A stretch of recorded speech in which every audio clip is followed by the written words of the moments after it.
Assalamualaikum warahmatullahi wabarakatuh. Yang terhormat Ibu Lia selaku dosen bimbingan konseling dan teman-teman yang berbahagia. Pertama-tama, marilah kita panjatkan puji syukur kehadirat Allah Subhanahu wa taala yang telah memberikan kita banyak nikmat sehingga kita bisa mengikuti perkuliahan pada siang hari ini dengan keadaan sehat walafiat. Sebelumnya, perkenalkan nama saya Puspita Nuraziza dari kelompok 3 sebagai moderator. Adapun anggota dari kelompok saya, yang pertama ada Winda Lestari, yang kedua ada Adwinda Satya Palupi, yang ketiga ada Hana Prasinur Alfiana, yang keempat ada Restu Ilham Mahara, dan yang kelima ada Dedi Kurniawan. Pada kesempatan kali ini, kelompok 3 akan menjelaskan materi tentang bimbingan konseling untuk peningkatan kompetensi sosial siswa dan bimbingan konseling untuk peningkatan hubungan atau relasi siswa. Selanjutnya yaitu pembacaan materi yang akan disampaikan oleh saya dan rekan saya. Bimbingan konseling untuk meningkatkan kompetensi sosial siswa. Pendidikan merupakan kunci menanamkan moral dan perilaku dalam rangka memelihara keteraturan sosial yang diinginkan. Pendidikan juga sebagai proses bimbingan, pengajaran, serta latihan untuk membantu anak didik mengalami proses pemanusiaan diri ke arah tercapainya pribadi yang dewasa, susila, pribadi yang mengalami diri, serta kompetensi yang diperlukan dalam menjalankan kehidupan yang kelak. Menurut Bandura, ada 4 proses yang mempengaruhi belajar observasional. Yang pertama ada proses atensional, yang kedua ada proses retensional, yang ketiga ada proses pembentukan perilaku, dan yang keempat ada proses motivasional. Menurut Goleman, menyatakan bahwa kompetensi dalam hubungan dengan orang lain atau sosial adalah kompetensi dasar dari kompetensi-kompetensi lain yang dapat mencapai tujuan untuk memenuhi kebutuhan dalam hidup. Kompetensi sosial tumbuh dengan sendirinya melalui kondisi yang pertama, rasa hormat yang tulus, yang kedua, memandang diri, yang ketiga, mampu berkomunikasi, dan yang keempat, kemampuan dan kesediaan untuk memberi kesesuaian dan kebutuhan orang lain. Faktor-faktor yang mempengaruhi kompetensi sosial itu ada 3. Yang pertama ada keluarga, yang kedua ada sekolah, dan yang ketiga ada teman sebaya. Aspek kompetensi sosial menurut Cartledge dan Milburn. Yang pertama, perilaku berkenaan dengan lingkungan. Maksudnya, bentuk perilaku ini seperti peduli lingkungan dan sikap menghadapi sikap darurat. Yang kedua, ada perilaku yang berhubungan dengan diri sendiri. Maksudnya, perilaku ini muncul karena adanya pertimbangan dan penghayatan dalam diri sendiri. Yang ketiga adalah perilaku interpersonal. Bentuk perilaku seperti menerima otoritas, mengatasi konflik, dan memberi perhatian kepada orang lain. Perilaku interpersonal. Bentuk perilaku seperti menerima otoritas, mengatasi konflik, dan memberi perhatian kepada orang lain. Yang keempat ada perilaku yang berhubungan dengan tugas. Maksudnya adalah perilaku ini muncul karena adanya kegiatan dan kewajiban pada diri sendiri. Saya Hana Prasinur Alfiana akan menjelaskan mengenai aspek kompetensi sosial menurut Cartledge dan Milburn. Yang pertama, perilaku yang berhubungan dengan diri sendiri. Perilaku ini muncul karena adanya pertimbangan dan penghayatan dalam diri. Contohnya, bertanggung jawab, ekspresi perasaan, dan perilaku etis. Yang kedua, perilaku berkenaan dengan lingkungan. Bentuk perilakunya seperti peduli terhadap lingkungan, sikap menghadapi sikap darurat, dan gerakan mengintari lingkungan. Yang ketiga, perilaku interpersonal. Bentuk perilakunya seperti menerima otoritas, mengatasi konflik, memberi perhatian, memberi salam kepada orang lain, dan membantu orang lain. Yang keempat, perilaku yang berhubungan dengan tugas. Nah, perilaku ini muncul karena adanya tuntutan dan kewajiban yang harus dilakukan untuk mendapatkan penghargaan sosial. Untuk selanjutnya, saya akan menjelaskan mengenai aspek kompetensi sosial. Yang pertama ada kerjasama. Kerjasama adalah suatu usaha bersama antara orang perorangan atau sekelompok manusia untuk mencapai suatu atau beberapa tujuan secara bersama-sama. Yang kedua, asertif atau ketegasan diri. Nah, artinya menuntut hak pribadi dan menyatakan pikiran, perasaan, dan keyakinan dengan secara langsung, jujur, dan tepat. Yang ketiga, empati. Empati adalah kemampuan seseorang untuk memahami, mengenali, mempersepsi, dan merasakan perasaan orang lain. Yang keempat, komunikasi. Komunikasi adalah suatu pertukaran pikiran dan perasaan. Yang kelima, sopan santun. Sopan santun adalah kesadaran yang sensitif atau atas perasaan orang lain. Selanjutnya, saya akan menjelaskan mengenai pengembangan kompetensi. Yang pertama, waktu yang paling sosial baik untuk mengembangkan kompetensi sosial adalah sejak anak berusia sekitar 6-8 bulan sampai 2 tahun. Yang kedua, anak memiliki kompetensi sosial yang tinggi umumnya memiliki hubungan sosial yang akrab dengan orang yang penting bagi anak. Contohnya yaitu orang tua. Yang ketiga, kualitas hubungan anak dengan orang tua itu lebih menentukan daripada lamanya mereka bersama anak. Yang keempat, anak yang berkembang secara optimal apabila pengasuh mau berbicara dengan anak tentang apa saja yang diminati anak.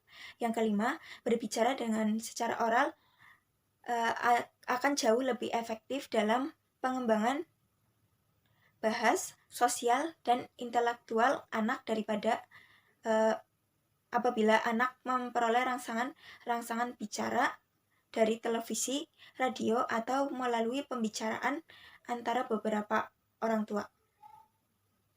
Yang terakhir yaitu kebebasan fisik adalah penting bagi anak. Anak yang tidak terus-menerus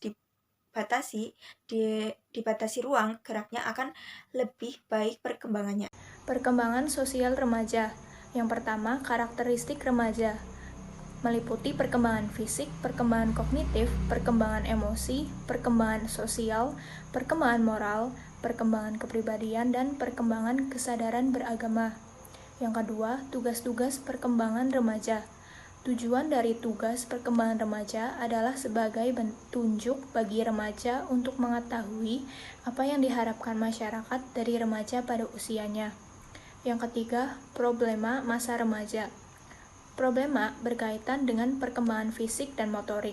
Yang kedua, problema berkaitan dengan perkembangan kognitif dan bahasa. Yang ketiga, problema berkaitan dengan perkembangan perilaku sosial, moralitas, dan keagamaan. Yang keempat, problema berkaitan dengan perkembangan kepribadian dan emosional.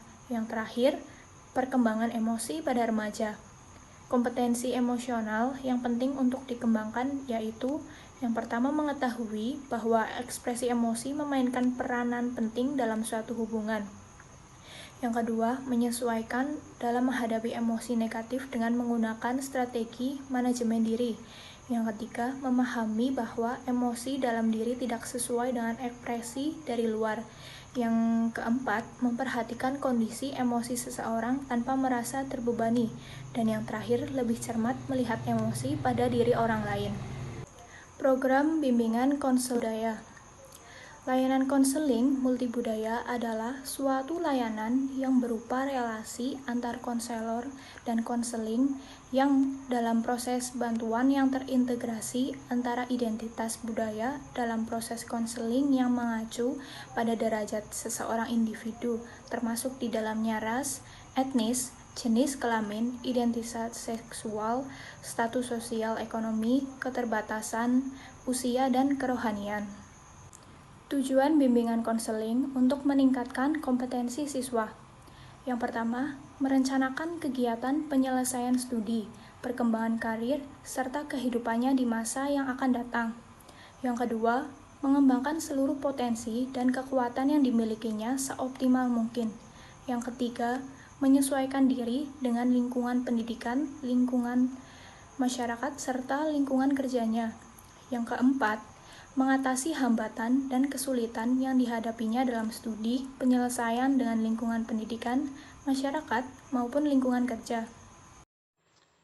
Assalamualaikum warahmatullahi wabarakatuh. Baiklah, saya akan melanjutkan presentasi dari Saudari Edwina, perkembangan sosial remaja. Yang pertama adalah karakteristik remaja. Yang kedua adalah tugas-tugas perkembangan remaja. Yang ketiga adalah problem masa remaja. Yang masuki poin yang pertama yaitu karakteristik remaja, yaitu terbagi menjadi 7 poin. Poin pertama, perkembangan fisik, yang kedua perkembangan kognitif, yang ketiga perkembangan emosi, yang keempat perkembangan sosial, yang kelima perkembangan moral, yang keenam perkembangan kepribadian, yang ketujuh perkembangan kesadaran beragama. Masuki poin yang kedua, yaitu tugas-tugas perkembangan remaja. Tujuan dari tugas perkembangan remaja adalah sebagai petunjuk bagi remaja untuk mengetahui apa yang diharapkan masyarakat dari remaja pada usianya.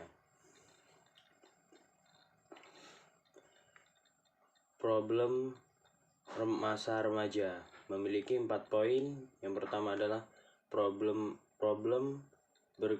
berkaitan dengan perkembangan fisik dan motorik. Yang kedua, problema berkaitan dengan perkembangan kognitif dan bahasa.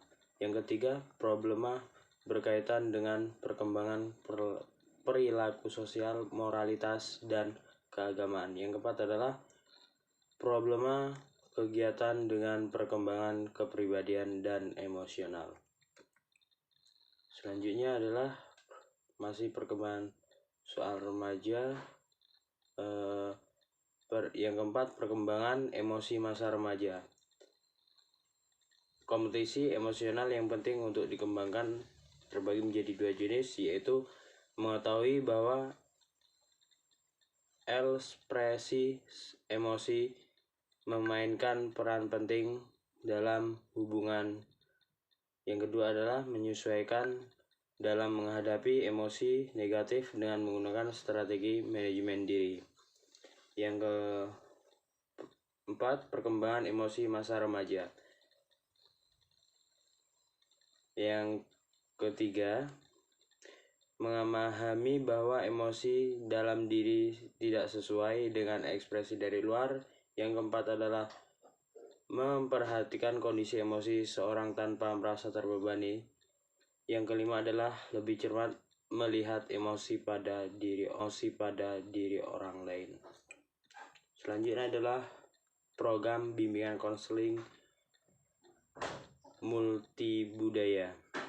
Layanan konseling multibudaya adalah suatu layanan yang berupa relasi antara konselor dan konseling yang dalam proses bantuan dan terintegrasi secara identitas budaya dalam proses konseling yang mengacu pada derajat seorang individu, termasuk di dalam ras, etnis, jenis kelamin, identitas seksual, status sosial, ekonomi, keterbatasan, usia, dan keharmonian. Selanjutnya adalah tujuan bimbingan konseling untuk meningkatkan kompetisi sosial siswa. Yang pertama adalah untuk merencanakan kegiatan penyelesaian studi, perkembangan karir, serta kehidupan di masa yang akan datang. Yang kedua adalah mengembangkan seluruh potensi dan kekuatan yang dimilikinya secara seoptimal mungkin. Yang ketiga adalah menyesuaikan diri dengan lingkungan pendidikan, lingkungan masyarakat, serta lingkungan kerjanya. Yang keempat adalah mengatasi hambatan dan kesulitan yang dihadapi dalam studi penyelesaian lingkungan pendidikan masyarakat maupun lingkungan kerja. Sekian. Materi selanjutnya adalah ruang lingkup evaluasi layanan bimbingan dan konseling. Yang pertama, pendekatan konteks, penilaian terhadap pengumpulan informasi dan data yang berhubungan dengan program. Evaluasi dilaksanakan meliputi kesesuaian program dengan kebutuhan siswa. Yang kedua, pendekatan input, seperti ketepatan sarana bimbingan, ketepatan pelaksanaan program, dan kelayakan sarana dan prasarana. Yang ketiga, pendekatan proses, ditekankan pada kegiatan pengelolaan yang meliputi personel, termasuk di dalamnya kegiatan sosialisasi program, proses kegiatan layanan bimbingan, metode penyampaian materi, dan penggunaan media dan evaluasi kegiatan. Yang keempat, pendekatan produk, dilakukan untuk mengetahui data atau informasi mengenai pengaruh atau dampak suatu program, aspek yang dinilai, hasil program, manfaat program. Bab selanjutnya adalah bimbingan konseling untuk peningkatan hubungan sosial atau relasi siswa. Yang pertama adalah pendahuluan. Manusia adalah makhluk sosial yang memiliki kemampuan untuk menyesuaikan tingkah lakunya dengan situasi orang lain. Sebagai makhluk sosial, manusia membutuhkan pergaulan dan hubungan dengan orang lain. Sejalan dengan bertambahnya usia, semakin luas pergaulan dan hubungan sosial anak. Dimulai dari lingkungan pergaulan dan hubungan sosial keluarga yang merupakan pembentukan dasar perilaku sosial.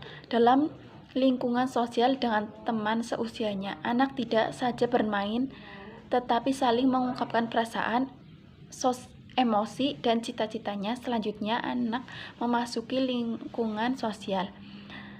Selanjutnya adalah konsep dasar kemampuan menjalin relasi pertemanan. Pengertian jalinan pertemanan. Hubungan antar remaja dalam interaksi sosial disebut dengan jalinan pertemanan.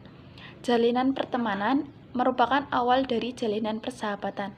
Jalinan pertemanan ini dimulai dengan dua orang individu yang kemudian lambat laun jumlahnya semakin bertambah sehingga semakin terbentuk sebuah kelompok sosial remaja yang didasari oleh persamaan hobi, gagasan, dan gaya hidup. Di dalam kelompok sosial ini, remaja memiliki kesempatan mengaktualisasikan diri secara maksimal. 2. Latar belakang munculnya jalinan relasi pertemanan. Dalam kehidupan sehari-hari, remaja hidup dalam 3 lingkungan, yaitu lingkungan keluarga, lingkungan masyarakat, dan lingkungan sekolah. Selanjutnya, remaja juga tumbuh dan berinteraksi pada 2 dunia, yaitu dunia dewasa dan dunia sebaya. Ada beberapa latar penyebab terjadinya hubungan relasi pertemanan. Di antaranya adalah adanya perkembangan proses sosialisasi, kebutuhan untuk menerima penghargaan, perlu perhatian dari orang lain, dan ingin menemukan jati dirinya. 3. Hubungan pertemanan pada masa remaja. Pada fase ini, pertemanan sudah berlanjut dan terjalin erat. Remaja tidak hanya memanfaatkan sahabat sebagai teman bermain, tetapi juga menjadi sosok berbagi suka dan duka, bahkan tercipta saling pengertian di antara mereka. Relasi pertemanan ini diisi dengan kedekatan, kehangatan, serta dukungan di kala sedih, gagal, atau senang. 4. Perkembangan hubungan sosial remaja. Masa remaja merupakan masa belajar sosial, karena sepanjang masa remaja, hubungan sosial menjadi semakin jelas dan semakin dominan. Remaja akan dihadapkan pada permasalahan penyesuaian sosial, yang diantaranya adalah problematika penerimaan teman sebaya, pembentukan sikap. Perilaku sosial remaja juga banyak ditentukan oleh pengaruh lingkungan dan teman sebayanya. Apabila lingkungan sosial tersebut memfasilitasi atau memberikan peluang terhadap remaja secara positif, maka remaja akan mencapai perkembangan sosial secara matang. Remaja dianggap memiliki kematangan sosial jika perilaku remaja tersebut mencerminkan keberhasilan diri. 5. Faktor-faktor yang mempengaruhi terjadinya relasi pertemanan. Ada 2 faktor yang mempengaruhi hubungan pertemanan, yaitu faktor internal dan faktor eksternal. Secara internal, dipengaruhi oleh faktor yang berasal dari diri sendiri, seperti komitmen, keterbukaan, kemampuan berkomunikasi, faktor biologis, dan faktor disposisi. Adapun secara eksternal dipengaruhi oleh faktor yang berasal dari luar dirinya, seperti sosial dan ekonomi, kelompok teman sebaya, pola suruh orang tua, dan gaya interaksi sosial.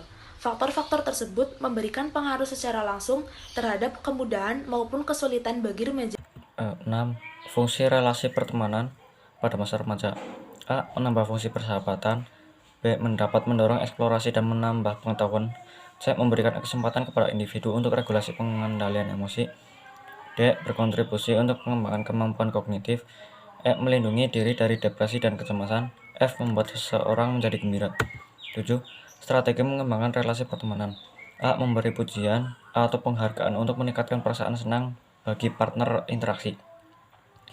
B. Berbicara hal-hal untuk kejadian-kejadian yang menyenangkan untuk mempertahankan topik pembicaraan yang menyenangkan. C. Menyetujui. D. Menyebut nama lebih disukai nama pertama. E. Memberikan atau menawarkan pertolongan atau bantuan dalam bentuk informasi atau bantuan secara psikis. F. Humor. C. Program bimbingan dan konseling untuk menjalani relasi pertemanan. 1. Pengertian program pembimbingan dan konseling.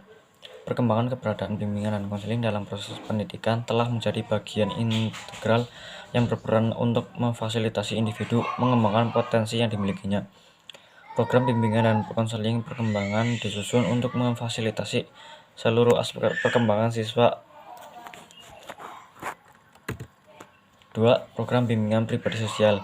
Bimbingan pribadi sosial merupakan upaya untuk membentuk individu menghadapi keadaan batinnya sendiri dan mengatasi konflik dalam dirinya serta upaya membantu individu dalam membina hubungan sosial dari berbagai lingkungan atau pergaulan sosial. Bimbingan pribadi sosial diberikan dengan menciptakan lingkungan yang kondusif, interaksi pendidikan yang akrab, mengembangkan pemahaman diri dan sikap-sikap yang positif, serta keterampilan pribadi sosial yang tepat. Sekian presentasi dari kelompok kami. Apabila ada tutur kata yang kurang berkenan, mohon dimaafkan. Terima kasih. Wassalamualaikum warahmatullahi wabarakatuh.